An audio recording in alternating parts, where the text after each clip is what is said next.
মৰমৰ ছাত্ৰ-ছাত্ৰীসকল, তোমালোকক অনলাইন ক্লাছলৈ স্বাগতম। আমি আগৰ ক্লাছত ইতিহাস খণ্ডৰ প্ৰথম অধ্যায় ভাৰতবৰ্ষলৈ ইউৰোপীয়সকলৰ আগমন পাতি আলোচনা আৰম্ভ কৰিছিলোঁ। আলোচনাৰ প্ৰথম বিষয়বস্তু ভাৰতবৰ্ষলৈ ইউৰোপীয়সকলৰ আগমন আমি আলোচনা কৰিলোঁ। আজি আলোচনাৰ বিষয় হৈছে ভাৰতবৰ্ষলৈ ইষ্ট ইণ্ডিয়া কোম্পানীৰ শাসনৰ আৰম্ভণি। আমি আজি ভাৰতত ইষ্ট ইণ্ডিয়া কোম্পানীৰ শাসনৰ আৰম্ভণি আলোচনা কৰিম। বিশেষকৈ 1757 খ্ৰীষ্টাব্দলৈ ভাৰতবৰ্ষত ইষ্ট ইণ্ডিয়া কোম্পানীৰ কাৰ্যকলাপ সন্দৰ্ভত আলোচনা কৰিম। ইয়াৰ আগতে আমি ইষ্ট ইণ্ডিয়া কোম্পানীৰ বিষয়ে আমি জানিব লাগিব। ইষ্ট ইণ্ডিয়া কোম্পানী ক'ত স্থাপিত হৈছিল, কেতিয়া স্থাপিত হৈছিল আৰু কিয় স্থাপিত হৈছিল।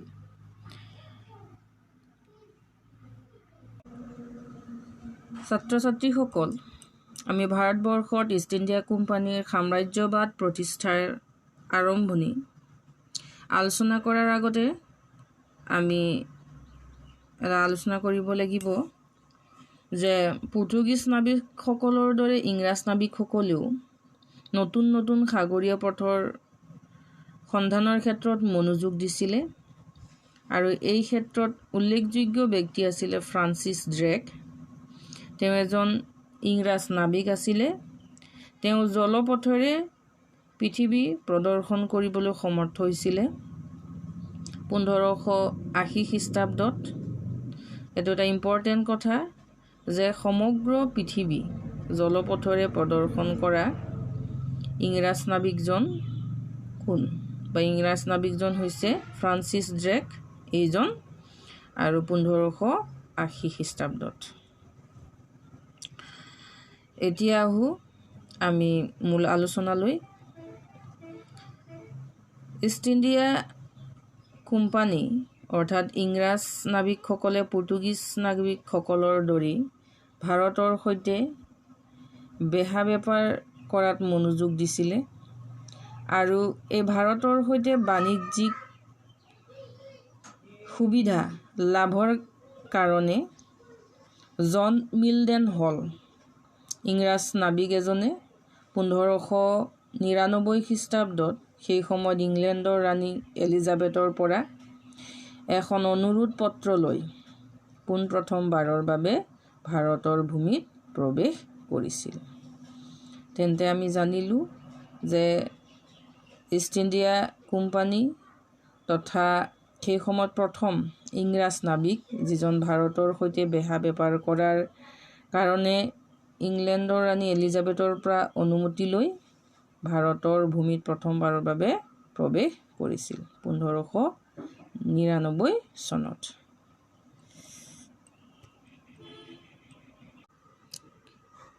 ইষ্ট ইণ্ডিয়া কোম্পানী লণ্ডনত 1600 চনত প্ৰাইচৰ অৰ্থাৎ পূব দেশৰ দেশসমূহৰ সৈতে বেপাৰ বাণিজ্য কৰাৰ উদ্দেশ্যে গঠন কৰা হৈছিল। আমি জানিলোঁ ইষ্ট ইণ্ডিয়া কোম্পানী কিয়, ক'ত আৰু কেতিয়া স্থাপন হৈছিলে, আৰু এই ইষ্ট ইণ্ডিয়া কোম্পানী সেই সময় ইংলেণ্ডৰ ৰাণী এলিজাবেথে আফ্ৰিকাৰ দক্ষিণ দিশত অৱস্থিত উত্তমাখা অন্তৰীপৰ পৰা আৰম্ভ কৰি দক্ষিণ আমেৰিকাৰ মাগালান প্ৰণালী পৰ্যন্ত বিশাল সাগৰীয় এলেকাত 15 বছৰৰ বাবে বেহা বেপাৰ কৰাৰ অনুমতি এই ইংৰাজ সদাগৰসকলক প্ৰদান কৰিছিল। আৰু এই কোম্পানীটোৱে সাগৰীয় পথৰে ভাৰতবৰ্ষ উপস্থিত হোৱাৰ আগে সুমাত্ৰা, জাভা, মালাক্কা আদি ঠাইৰ সৈতে মছলা ব্যৱসায় কৰিছিল তেওঁলোকে। তাৰপিছতে 1680 খ্ৰীষ্টাব্দত ইংলেণ্ডৰ ৰজা প্ৰথম জেমছে ভাৰতৰ সৈতে বেহা বেপাৰ কৰাৰ উদ্দেশ্যে কেপ্টেইন উইলিয়াম হকিন্স নামৰ এজন ব্ৰিটিছ সদাগৰ যোগেদি মোগল সম্ৰাট জাহাংগীৰলৈ এখন আবেদন পত্ৰ প্ৰেৰণ কৰিছিল। হকিন্সে তাপ্তি নদীৰ মোহনাৰে চুৰাট বন্দৰত উপস্থিত হৈছিল। তাৰ পিছতে 1608 খ্ৰীষ্টাব্দত ইংলেণ্ডৰ সেই সময়ৰ ৰজা প্ৰথম জেমছে ভাৰতৰ সৈতে পোনপটীয়া ব্যৱসায় বাণিজ্য আৰম্ভ কৰাৰ কাৰণে কোম্পানী কেপ্টেইন উইলিয়াম হকিন্স নামৰ এজন ব্ৰিটিছ সদাগৰক বংগৰ মোগল সম্ৰাট জাহাংগীৰলৈ এখন অনুমতি পত্ৰ এখন প্ৰেৰণ কৰিছিল। কেপ্টেইন উইলিয়াম হকিন্সে 1609 খ্ৰীষ্টাব্দৰ এপ্ৰিল মাহত আগ্ৰাত উপস্থিত হৈ মোগল ৰাজদৰবাৰত সম্ৰাট জাহাংগীৰক সাক্ষাৎকাৰ কৰিছিল আৰু এয়া আছিল ইংৰাজৰ প্ৰথম আগ্ৰাত প্ৰৱেশ। তাৰপিছত কেপ্টেইন হকিন্সে প্ৰায় 2 বছৰ কাল মোগল সাম্ৰাজ্যত থাকি সম্ৰাটৰ পৰা বেহা বেপাৰ কৰাৰ কিছুমান সুবিধা আদায় কৰিবলৈ তেওঁ চেষ্টা চলাই আছিলে মোগল সাম্ৰাজ্যৰ ভিতৰত। কিন্তু কেপ্টেইন হকিন্সে আগবঢ়োৱা বাণিজ্য চুক্তিৰ আবেদন সম্ৰাট জাহাংগীৰে কিন্তু অনুমতি দিয়া নাছিলে। 1615 খ্ৰীষ্টাব্দত ইংলেণ্ডৰ ৰজা প্ৰথম জেমছে আকৌ ছাৰ থমাছ ৰ নামৰ আন এজন ইংৰাজ পুনৰ জাহাংগীৰ ওচৰলৈ প্ৰেৰণ কৰে আৰু এই থমাছ ৰয়ে আজমিৰত উপস্থিত হৈ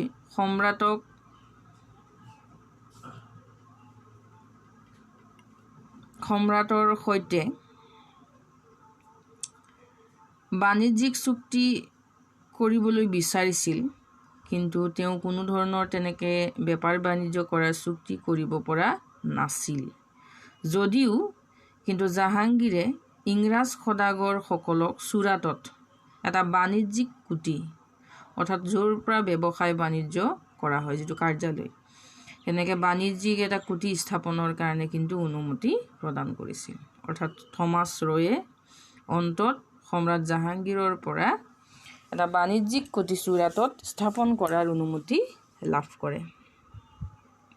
ইয়াৰ পিছত আকৌ ইংৰাজ সদাগৰসকলে ভাৰতৰ সৈতে বাণিজ্যিক চুক্তি কৰিবলৈ অন্যান্য ভাৰতৰ ঠাইসমূহৰ সৈতে বাণিজ্যিক চুক্তি কৰিবৰ কাৰণে চেষ্টা চলাই থাকিল আৰু ভিন ভিন ঠাইত বাণিজ্য সম্প্ৰসাৰণ তেওঁলোকে কৰিবও সমৰ্থন বা কৃতকাৰ্যতা লাভ কৰিলে। তাৰ পিছতে 1715 খ্ৰীষ্টাব্দত জন চাৰমানৰ নেতৃত্বত ইংৰাজ লোকৰ এটা সজাতি দল অৰ্থাৎ ইংৰাজ লোকৰ এটা দলে মোগল সম্ৰাট ফাৰুক চিয়াক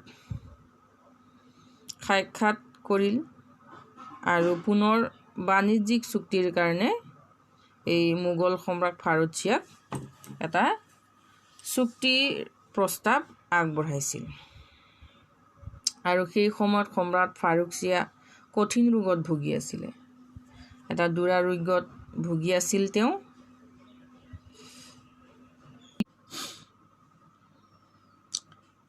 ইংৰাজৰ দলটোৰ মাজতে এজন চিকিৎসক আছিল ডক্টৰ হেমিল্টন। তেওঁ সম্ৰাট ফাৰুক চিয়াক চিকিৎসা সেৱা আগবঢ়ায় আৰু তেওঁ ব্যাধি নিৰাময় কৰিছিল। সেয়েহে এই ইংৰাজৰ দলটোৰ প্ৰতি সম্ৰাটৰ এটা সদয়ৰ ভাৱ জাগি উঠিছিল আৰু এই সুযোগটো ইংৰাজে তেওঁলোকৰ সুবিধাবিলাক আদায় কৰিছিল। এই সুযোগতে তেওঁ সম্ৰাটৰ পৰা 3খন ফৰমান আদায় কৰিছিল, অনুমতি লাভ কৰিছিল। তেওঁলোকে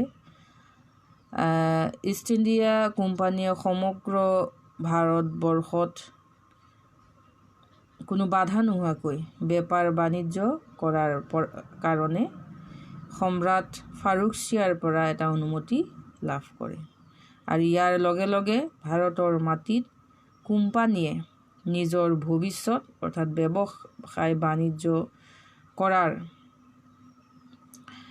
এটা সুবিধা লাভ কৰে আৰু সমগ্ৰ ভাৰতবৰ্ষতে তেওঁলোকে ব্যৱসায় বাণিজ্য সম্প্ৰসাৰণৰ কাৰ্য অব্যাহত ৰাখিল।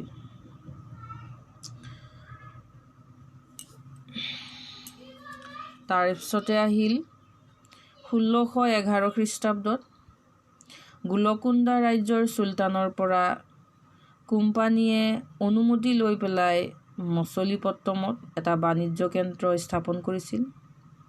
তাৰপিছতে আকৌ 1636 খ্ৰীষ্টাব্দত ইষ্ট ইণ্ডিয়া কোম্পানীয়ে আৰমা গাঁৱত দ্বিতীয়টো বাণিজ্য কেন্দ্ৰ স্থাপন কৰিছিল। তাৰপিছতে আকৌ 1639 খ্ৰীষ্টাব্দত চন্দ্ৰগিৰি ৰজাৰ লগত চুক্তি কৰি পেলাই মাদ্ৰাজৰ কাষৰীয়া ঠাই আৰমা গাঁৱৰ বাণিজ্য কেন্দ্ৰটো তুলি নি এই কেন্দ্ৰটো নতুন নাম দিয়া হয় ফৰ্ট চেণ্ট জৰ্জ। অৰ্থাৎ আৰমা গাঁৱত থকা যিটো বাণিজ্য কেন্দ্ৰ সেই কেন্দ্ৰটো তেওঁলোকে চন্দ্ৰগিৰিৰ ৰজাৰ লগত চুক্তি কৰি পেলাই মাদ্ৰাজৰ এটা কাষৰীয়া এলেকা সেই এলেকাত বাণিজ্য কেন্দ্ৰটো তুলি নিয়ে আৰু এই আৰমা গাঁৱত থকা এই বাণিজ্য কেন্দ্ৰটোৰ নাম দিয়ে ফৰ্ট চেণ্ট জৰ্জ। তাৰপিছতে 1661 খ্ৰীষ্টাব্দত ইংলেণ্ডৰ ৰজা দ্বিতীয় চাৰ্লছে পৰ্তুগীজ ৰাজকন্যা কেথৰিনক বিয়া কৰাইছিল আৰু তেওঁ যৌতুক হিচাপে কইনাজনীৰ লগতে লাভ কৰিছিল কেথৰিনৰ লগত বোম্বাই অৰ্থাৎ বৰ্তমান মুম্বাই। এই বোম্বাই চহৰখন লাভ কৰিছিল। ৰজা চাৰ্লছে 1668 খ্ৰীষ্টাব্দত 50,000 পাউণ্ড ঋণৰ বিনিময়ত এই বোম্বাই চহৰখন ইংলেণ্ডৰ ৰজা দ্বিতীয় চাৰ্লছে ইষ্ট ইণ্ডিয়া কোম্পানীক প্ৰদান কৰে আৰু তেতিয়াৰ পৰাই মুম্বাই কোম্পানীৰ প্ৰধান কাৰ্যালয়ত পৰিণত হয়। তাৰপিছতে 1690 খ্ৰীষ্টাব্দত জব চাৰ্নক নামৰ কোম্পানীৰ এজন বিষয়াই বংগৰ নবাবৰ লগত এখন চুক্তিৰ যোগেদি বছৰি 1200 টকাৰ খাজানাৰ বিনিময়ত কালিঘাটা কলিকতাত আছে কালিঘাটা তাৰপিছত খুটানুটি আৰু গোবিন্দপুৰ নামৰ 3খন গাঁৱৰ জমিদাৰী কৰ্তৃত্ব কোম্পানীয়ে লাভ কৰি ইয়াতো এখন বাণিজ্য কেন্দ্ৰ স্থাপনৰ কাম আৰম্ভ কৰিছিল আৰু 3খন গাঁৱৰ সমষ্টিয়েই পিছলৈ কলিকতা নগৰৰ ভেটিলৈ ৰূপান্তৰিত হয়। কালিঘাটা, খুটানুটি আৰু গোবিন্দপুৰ লগ লাগি কলিকতা তাৰ স্থাপন হয়। তাৰ পিছতে ইংলেণ্ডৰ ৰজা তৃতীয় উইলিয়ামৰ সন্মানাৰ্থে কলিকতাৰ যিটো বাণিজ্য কেন্দ্ৰ স্থাপন কৰে সেই বাণিজ্য কেন্দ্ৰটোৰ নাম দিয়া হয় ফৰ্ট উইলিয়াম। অৰ্থাৎ এই ফৰ্ট উইলিয়াম বাণিজ্য কেন্দ্ৰ নামটো ৰখা হয় সেই সময়ৰ ইংলেণ্ডৰ ৰজা উইলিয়াম। ভাৰতত ইষ্ট ইণ্ডিয়া কোম্পানীৰ শাসন বা বেহা বেপাৰ স্থাপনৰ ক্ষেত্ৰত বিশেষভাৱে কোম্পানীৰ গভৰ্ণৰ জেনেৰেল সকলৰ বিচক্ষণ আৰু কৰ্মদক্ষতাৰ বাবে ভাৰতত উপনিৱেশিক সাম্ৰাজ্য গঢ়ি তোলাত সমৰ্থ হৈছিলে। এই ইংৰাজ নাবিকসকল বা গভৰ্ণৰ জেনেৰেলসকলৰ ভিতৰত আমি ৰবাৰ্ট ক্লাইভৰ নাম ল'ব লাগিব। তেওঁ অতি কূটনৈতিক বা ৰাজনৈতিক কলা কৌশলত তেওঁ নিপুণ আছিল। তেওঁ চতুৰালি আছিল। তেওঁ দেশীয় ৰাজন্যবৰ্গক কোম্পানীৰ অধীন কৰিবলৈ বিভিন্ন ধৰণৰ পন্থা অৱলম্বন কৰিছিল। তেওঁ চুক্তি কৰিছিল, যুদ্ধ কৰিছিল, মিত্ৰতা কৰিছিল। যদি চুক্তি মিত্ৰতাৰে তেওঁ কৰিব পৰা নাছিল, সেই ৰাজ্যলৈ তেওঁ যুদ্ধ কৰিছিল আৰু যুদ্ধ কৰিও তেওঁ কোম্পানীৰ ফলীয়া কৰি ল'বলৈ চেষ্টা চলাইছিল।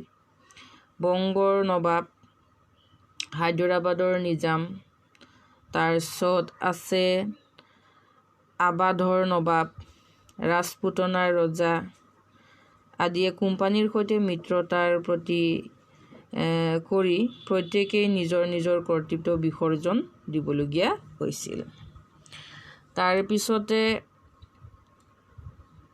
পলাচী যুদ্ধ অৰ্থাৎ 1757 খ্ৰীষ্টাব্দত এই পলাচী যুদ্ধত ইংৰাজে বংগ, বিহাৰ, উৰিষ্যাৰ নবাব চিৰাজ উদ্দৌলাক চলচাতুৰিৰে তেওঁক পৰাস্ত কৰে আৰু তেওঁ পৰাস্ত কৰি পেলাই ভাৰতবৰ্ষত ব্ৰিটিছৰ যিটো সাম্ৰাজ্যবাদ প্ৰতিষ্ঠা, সেই সাম্ৰাজ্যবাদ প্ৰতিষ্ঠাৰ বাটটো মুকলি কৰি লয় আৰু ভাৰতবৰ্ষত বিনা বাধাই তেওঁলোকে সাম্ৰাজ্যবাদ প্ৰতিষ্ঠাৰ পথ সুগম কৰি তুলিছিল।